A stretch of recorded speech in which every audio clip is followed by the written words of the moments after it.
劳动部23已个要放任制造业、营造业、农业、社福机构的外籍移工的名额，会增加28000个移工哦。也毋过，劳工团体是认为讲，劳动部想要增加移工来解决咱国内欠工的问题，这实在是莫名其妙。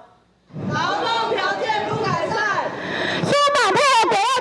松绑配合鬼要单。伫药单的手办搭上鬼，考试劳动部放连外籍移工配额的政策是请鬼拆药单。劳动部23预告，为了改善欠工的问题，要提高制造业、营造业、农业甲社福移工的配额。台湾国际劳工协会体外批评政府化欠工，所以要引进较侪移工，但是同时间国内所有侪移工失业。一个是景气的问题，因为的确现在的制造业大部分的行业，它有关厂或是它有无薪假的问题，所以很多工人他可能进来3个月，他的中介费还没还完，他就被资遣。所以他一方面他没有处理制造业有大量的失业的外籍移工的问题，他还开放配额，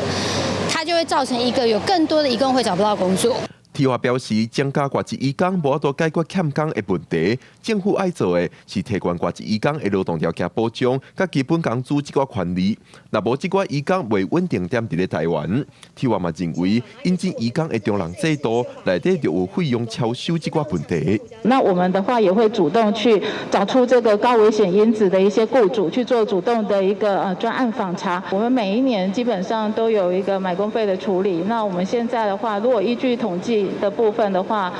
大概有十几件的一个案件，所以这整个现在70万，就是你们只出了10几件哈。劳动部表示，政府有针对中人是不是偏见，也会针对接互人申诉的中人业者做专案的检查。但是劳工团体是积极检查的成效无较足，也若增加移工配额的法规，劳动部预告期限到5月30。劳动部表示，接下来会针对各界意见进行讨论，估计6月中公布施行。记者郭文定随台北报道。